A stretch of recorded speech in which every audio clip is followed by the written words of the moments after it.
بسم اللہ الرحمن الرحیم۔ دمشق میں توما کی لڑائی اور حضرت ابان بن سعید رضی اللہ عنہ کی شہادت۔ مسلمان اس قدر سختی اور جانکاری کے ساتھ لڑے کہ اس سے پہلے کبھی کسی لڑائی میں اس زور کے ساتھ نہیں لڑے تھے۔ ملعون توما نے بہت نہایت بے جگری کے ساتھ مقابلہ کیا۔ اس کے آدمیوں نے پتھرا اور تیروں کا لگاتار مینہ برسانا شروع کر دیا۔ اس سے بہت سے مسلمان مجروح ہو گئے۔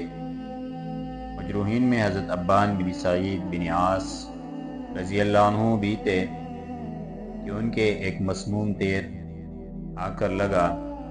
انہوں نے اگرچہ اسے نکال لیا اور زخم پر اپنا امامہ ہی باندھ لیا تھا، مگر انہوں نے اس کے زہر کا اثر اپنے بدن میں محسوس کیا اور یہ الٹے گر پڑے۔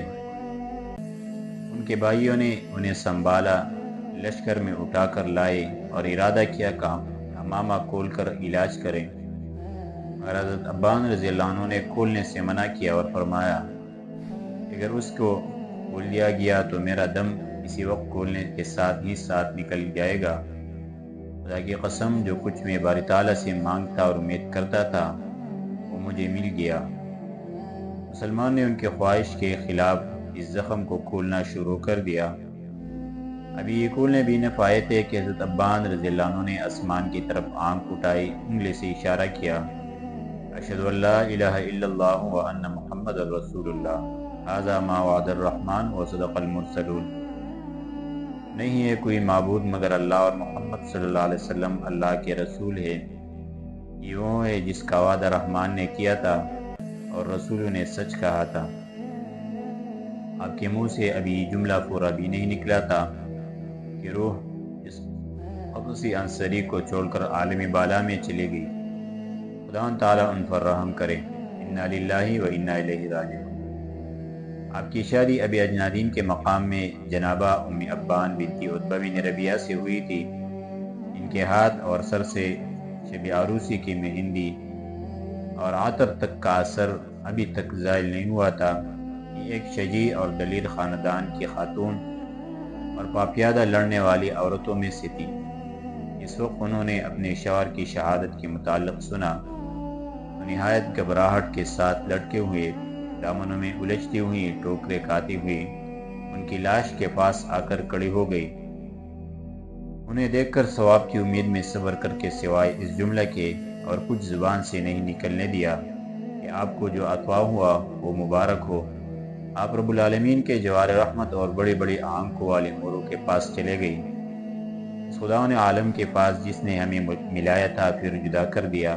میں تمہاری چونکہ مشتاق ہوں، خدا کی قسم اس قدر جہاد کروں گی کہ تم سے مل جاؤ، کیونکہ نہ میں نے تمہیں اچھی طرح دیکھا اور آرام برتا اور نہ تم نے۔ خدا کو یہی منظور تھا کہ میں نامراد ہوں۔ میں نے اپنے اوپر حرام کر لیا ہے کہ تمہارے بعد مجھے کوئی مس کرے۔ میں نے اپنی جان کو خداوند تعالیٰ کے راستہ میں وقف کر دیا ہے۔ میں تم سے بہت جلد ملوں گی اور مجھے امید ہے کہ یہ کام بہت ہی جلد ہو جائے گا۔ کہتے ہیں کہ ان سے زیادہ صبر کرنے والے عورت کوئی دیکھنے میں نہیں آئی۔ اس کے بعد ان کی تجہیز و تکفین کی گئی۔ حضرت خالد بن ولید رضی اللہ عنہ نے نماز جنازہ پڑھائی اور ان کو سپرد خاک کر دیا گیا۔ ان کی قبر مشہور ہے۔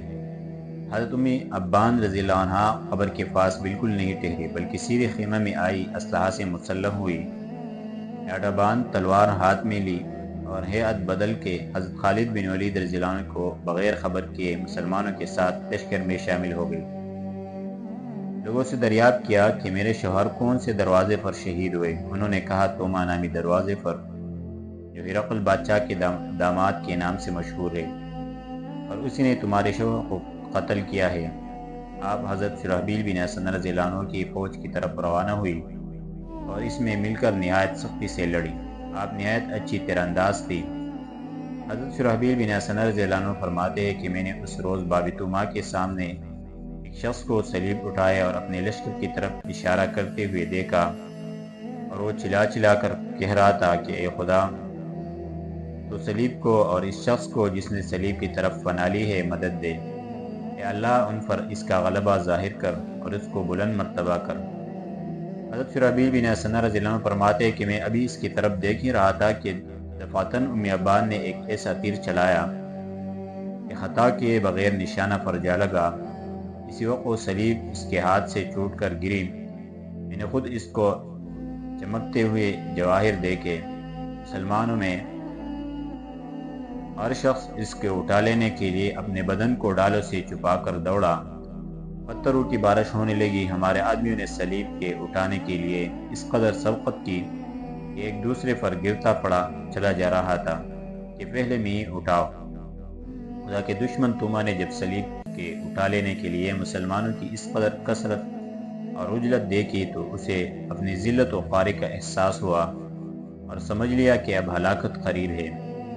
اس کا کفر اس وقت اور تیز ہوا اور اسے یہ سخت ناگوار گزرا کہ اس نے دل میں غور کیا کہ بادشاہ کو اس کی خبر ضرور ہوگی کہ صلیب اعظم مجھ سے چھین لی گئی اور کچھ دن کے لیے اس کے مالک مسلمان ہو گئے۔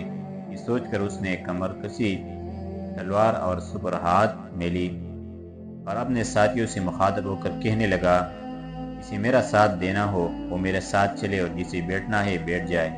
میں اب ضرور مقابلے کو نکلوں گا اور دشمن کو دفع کر کے اپنے دل کو آرام دوں۔ یہ کہہ کر وہ بہت پھرتی سے نیچے اترا، دروازہ کھول دینے کا حکم دیا اور دروازہ کھلتے ہی سب سے پہلے میدان میں نکلا۔ رومی چونکہ اس کی شجاعت، مردانگی، دانشمندی اور شدت حملہ سے خوب واقف تھے، اس لیے بعض تیر کمان اور بعض ڈال اور تلوار لیے ہوئے ٹڈے دل کی طرح اس کے پیچھے پیچھے نکل پڑے۔ کہتے کہ مسلمان صلیب کے لوٹنے میں مشغول تھے کہ رومی چیختے چلاتے دروازے سے باہر آئے۔ شور و غوغا بلند ہوا۔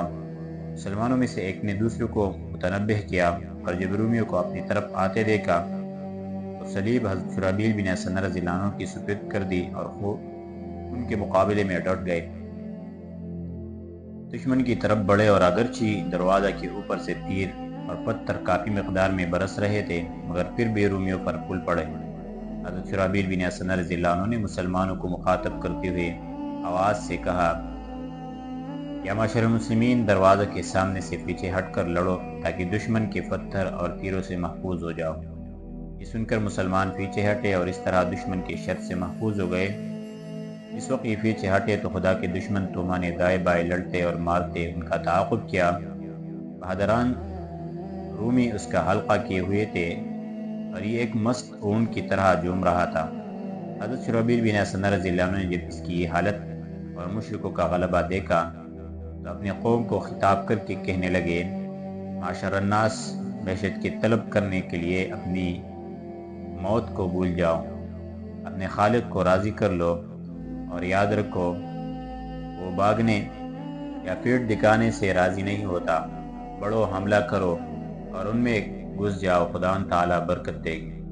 کہتے ہیں کہ مسلمان نے یہ سنتے ہی اس بے جگری کے ساتھ حملہ کیا کہ ایک جماعت دوسری جماعت میں گھس گئی۔ تلواروں نے اپنا کام شروع کیا، پتھر اور تیروں نے نشانہ باندھا۔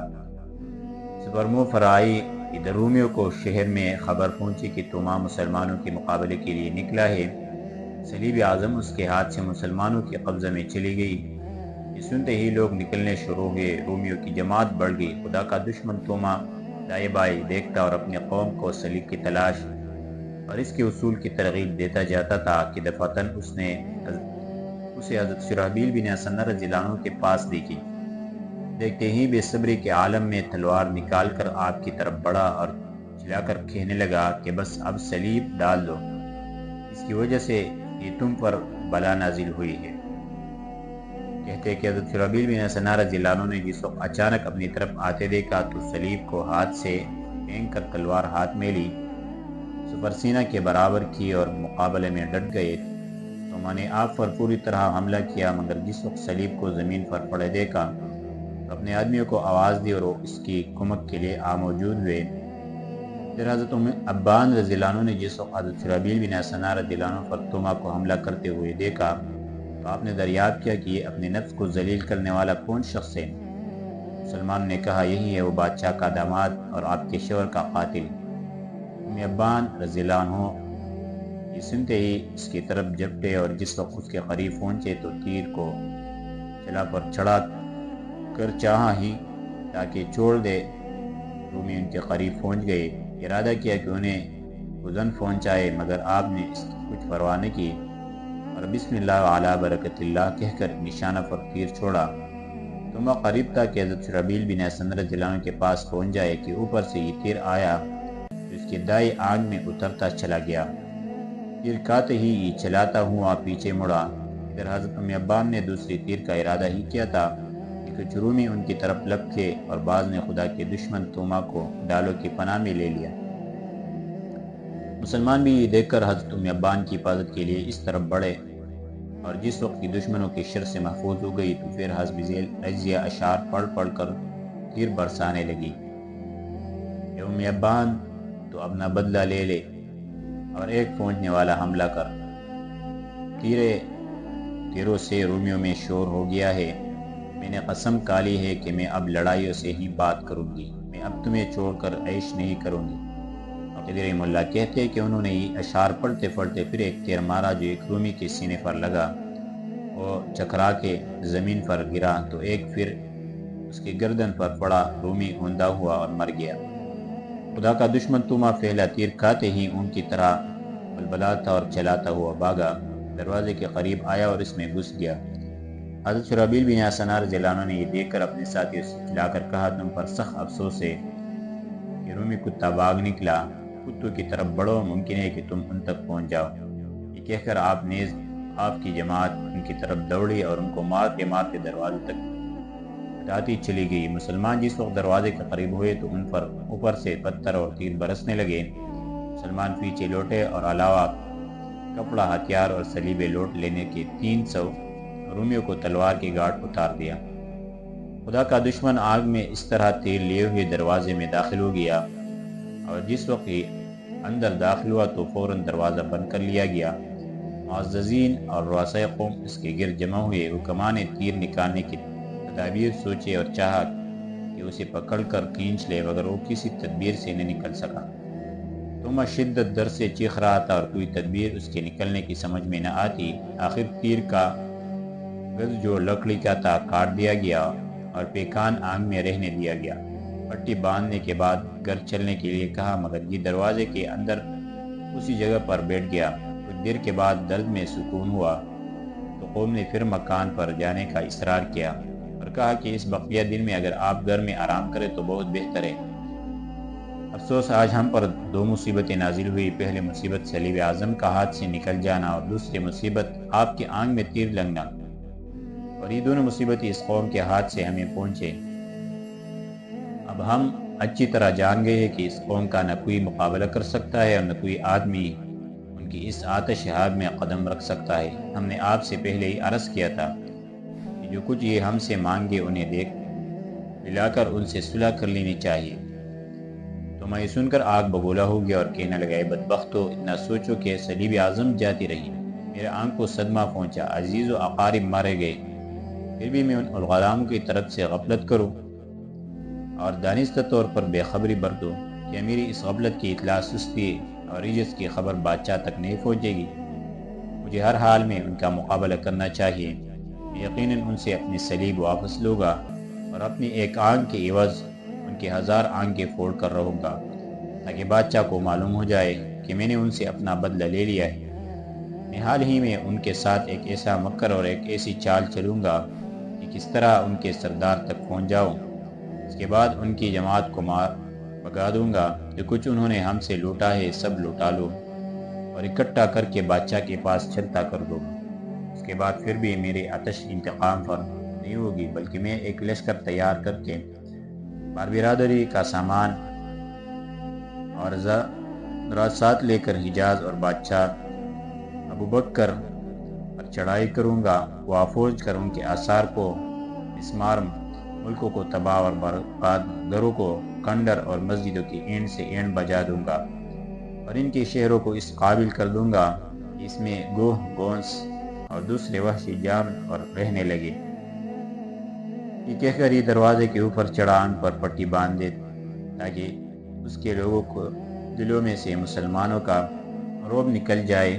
انہیں جنگ کی ترغیب دینے لگا اور کہا گھبراؤ مت، اہل عرب سے جو تمہیں تکلیف پہنچی ہے اس کی اطلاع پر مت کرو، صلیب ضرور انہیں بقا کی رہیں گی۔ اگر تمہیں اس کا یقین نہ ہو تو میں ذمہ دار اور ضامن ہوتا ہوں۔ لوگوں کو اس کے کہنے سے لارس بندی اور وہ پھر ایک دفعہ دل کھول کر لڑنے لگے۔ پھر مسلمان نے بھی خوب ڈٹ کے ان کا مقابلہ کیا۔ حضرت شرحبیل بن حسنہ رضی اللہ عنہ نے حضرت خالد بن ولید رضی اللہ عنہ کے پاس ایک آدمی بھیجا اور کہا کہ تم حضرت خالد رضی اللہ عنہ سے یہاں کا تمام قصہ بیان کرو اور کہو کہ توما بادشاہ کے داماد کے ہاتھ سے ہمیں بے حد حساب نقصان اٹھانا پڑا ہے، نیز اس ہمارے مورچہ پر سب سے زیادہ ہنگامہ آرائی ہے، اس لیے ہماری کمک کے لیے کچھ آدمی روانہ کیجیے۔ قاصد نے حضرت خالد بن ولید رضی اللہ عنہ سے تمام قصہ، مشرکین سے لڑائی، حضرت ابن عبان رضی اللہ عنہ کے ہاتھ سے توما کا زخمی ہونا، صلیب کا گرنا، اس کا مسلمانوں کے قبضہ میں آ جانا اور جس شخص کے ہاتھ میں صلیب تھی اس کا مارا جانا، سب بیان کر دیا۔ آپ سن کر بے حد خوش ہوئے، سجدہ شکر ادا کیا، فرمائی ملعون توما ہی جو بادشاہ کے نزدیک بہت زیادہ معزز ہے، لوگوں کو صلح سے منع کرتا ہے۔ مجھے باری تعالیٰ جل مجدہ سے قوی امید ہے کہ وہ ہمارے اس کام میں ہمیں کفایت کریں گے اور ان کی بدی برائی الٹی انہیں پر ڈال دیں گے۔ اس کے بعد آپ نے فرمایا کہ تم حضرت شرحبیل کے پاس لوٹ جاؤ اور ان سے کہو کہ تم اپنے مورچہ پر جہاں میں نے تمہیں متعین کر رکھا ہے بدستور کام کرتے رہو۔ مسلمانوں کا ہر گروہ، فرقہ اور جماعت اپنے اپنے کام میں ہر جگہ مشغول ہے، البتہ مجھے اپنے نزدیک سمجھو۔ یہ زرار رضی اللہ عنہ شہر کے چاروں طرف گشت لگا رہے ہیں، وہ بھی تم سے ہر وقت قریب ہے، انشاءاللہ تعالیٰ ان کے ہوتے ہوئے تمہارا کوئی کچھ نہیں بگاڑ سکتا۔ دل رنجیدہ مت کرو اور برابر لڑتے رہو۔ کہتے ہیں یہ سن کر قاصد نے حضرت شرحبیل بن حسنہ رضی اللہ عنہ کو یہ پیغام پہنچا دیا۔ آپ نے نہایت پامردی اور استقلال کے ساتھ کام کرنا شروع کر دیا اور اس تمام دن اس طرح لڑتے رہے۔ صلیب اعظم کے ہاتھ آنے اور توما کے زخمی ہونے کی خبر حضرت ابو عبیدہ بن جراح رضی اللہ عنہ نے اس تمام سرداران افواج اسلامیہ کو پہنچی، وہ نہایت خوش ہوئے۔ مسلمان نے اور ثابت قدمی دکھلائی، حتیٰ کہ ظہر کا وقت گزرنے کے بعد عصر کا وقت آ گیا۔ دونوں لشکر جدا ہوئے، مسلمان اپنی اپنی فرودگاہوں میں آئے۔ شام ہوئی تو اذان کہی گئی، ہر ایک سردار نے اپنی اپنی جماعت کو عشاء کی نماز پڑھائی، آگ روشن کی گئی اور ان مسافر مسلمانوں کے خیموں میں خدا کا کلام پڑھنے کی آوازیں آنے لگی۔ واقد رحمہ اللہ کہتے ہیں کہ جب رات کی تاریکی نے ہر چیز کو ڈھانپ لیا تو ملعون توما نے اکابر قوم اور دلیران دمشق کو جمع کر کے ان کے سامنے حسب ذیل تقریر کی، دین نصارہ کے حاملوں، تمہیں اس قوم نے گرا ہے اور تمہارا مقابلہ ایک ایسے گروہ سے ہوا ہے جس میں نہ نیکی، نہ دین، نہ وفاداری، نہ ذمہ داری، نہ کسی قوم کا پاس عہد ہے۔ اگر اسی صورت میں تم نے ان سے صلح بھی کر لی تو وہ تم سے اس طرح وفا نہیں کر سکتے۔ اپنی اولاد اور عورتوں کو اسی واسطے ساتھ لائے ہیں کہ خواہ تم راضی ہو یا ناراض ہو انہیں تمہارے شہروں میں آباد کر دے۔ یا تم اس کو برداشت کر سکتے ہو کہ تمہاری عورتیں بھی خانماں ہو کر قید ہو، ان کی باندیاں بنے، تمہاری اولاد ان کی غلام ہو، گھر بار ہاتھ سے نکل جائے اور تمہاری پوری بے حرمتی ہو؟ میں نہیں سمجھتا کہ تم نے اس کو کس طرح برداشت کیا ہوگا۔ صلیب تمہارے ہاتھوں سے اسی واسطے جاتی رہی اور وہ اسی لیے تم سے ناراض اور خشمگی ہو گئی کہ تم نے خود اپنے دلوں میں اس دین نصارہ کے مٹ جانے اور مسلمانوں سے مسالت کے ٹان لیے، اور یہی وجہ ہے کہ صلیب نے تمہیں سزا دی اور تمہاری اہانت کی۔ میں جو آج ان کے مقابلے کو نکلا تھا، اگر میری آنکھ میں صدمہ نہ پہنچتا تو میں آج ان سے فارغ ہو کر ہی واپس لوٹتا۔ اب میں بھی ان سے بدلہ لوں گا اور جس طرح ہوگا اس اپنے عار کو دور کر دوں گا۔ میں رہی بادشاہ کی عزت کی قسم کا کہتا ہوں کہ مجھے بدلہ لینا ضروری ہے۔ میں آنکھ کے بدلے میں اہل عرب کی 2000 آنکھیں نکال کر چھین لوں گا اور انہیں بادشاہ کے پاس روانہ کروں گا۔ اس کے بعد اپنی صلیب لوں گا۔ اگر میں نے امور میں غفلت کی تو مجھے بادشاہ کے خوف سے بے خوف نہ رہنا چاہیے۔ توما کی یہ گفتگو سن کر تمام سرداروں نے متفق آواز سے کہا، اے سردار، اصل بات یہ ہے کہ مسلمانوں کا لشکر بہت بڑا ہے اور آپ کا مطلب زیادہ سے زیادہ یہ ہو سکتا ہے کہ کسی ایک طرف اور ایک دروازے سے مسلمانوں پر ٹوٹ پڑنا چاہیے، مگر یہ بھی ضروری ہے کہ ہم پہلے سے یہ سوچ لیں کہ تمام مسلمان گھوڑوں کے باغے پھر اس طرف سے گھس آئیں گے اور سب طرف سے سمٹ کر اس دروازے کو اپنی لڑنگاہ بنا لیں گے۔ سب سے بڑا سردار اگر شرقی دروازے سے آئے گا تو دوسرا باب جابیہ سے، پھر ان کا تامنا مشکل ہو جائے گا اور ایسی مصیبت آ کر پڑے گی جس کا برداشت کرنا تیری ثقت اور تیری طاقت سے کہیں باہر ہوگا، باقی ہم ہر طرح سے حاضر ہیں۔ اگر تیری خوشی شہر پناہ سے باہر نکل کر لڑنے کی ہے تو ہم اس پر بھی راضی ہیں، اور اگر قلعہ بند ہو کر چار دیواری سے لڑنے کا ارادہ ہے تو اس طرح بھی ہم موجود ہیں۔ توما یہ سن کر بولا، انہوں نے ہر میں جو شخص جتنا زیادہ غور کرتا ہے اس سے کوئی بات مخفی نہیں رہتی۔ میری سمجھ میں اس وقت لڑائی کے لیے ایک خاص تدبیر آ رہی ہے، مگر پہلے تمام امراء ہر خاص و عام کو جمع کر لیا جائے۔ چنانچہ کچھ لوگ مسلمانوں کے خوف اور دروازوں کی حفاظت کی غرض سے مورچوں پر رہ گئے اور باقی تمام آدمی جمع ہو گئے۔ توما نے ان سب کو مخاطب کرتے ہوئے کہا، میرا ارادہ ہے کہ میں مسلمانوں پر شب خون ماروں اور ان کے فرودگاہوں اور خیموں پر اچانک جا پڑوں۔ رات زیادہ مہیب اور اندھیرے ہے، دشمن راستوں اور گاٹیوں سے بے خبر ہے اور تمہیں یہاں کی گلی کوچوں سے خوب واقفیت ہے، لہٰذا بہتر ہے کہ ہر شخص تم میں مسلح ہو کر اپنے اپنے دروازے سے باہر نکلے۔ ادھر میں ساتھیوں سمیت اپنے دروازے سے باہر نکلوں گا اور اس طرح مجھے امید ہے کہ ہم کامیاب اور خوشی خوشی اپنے گھروں میں واپس ہو گئے۔ میں مسلمانوں پر حملہ کرتا اور ان کی قوم کو تباہ و برباد کرتا ہوں، ان کے سردار تک پہنچ جاؤں گا اور اسے قید کر کے بادشاہ کی خدمت میں بھیج دوں گا۔ بادشاہ اس کے لیے جو چاہے حکم کرے۔ تم میں سے جو شخص اپنے دروازے سے نکلے تو اپنی جگہ اور مقام کو کس طرح نہ چھوڑے، میں لڑتا لڑتا خود تم تک پہنچ جاؤں گا۔ یہ سن کر سب نے بخوشی اس تجویز کو منظور کر لیا۔ توما کا شب خون کرنے کی نیت سے اپنے لشکر کو ترغیب دینا انشاءاللہ آگے درس میں ذکر کریں گے۔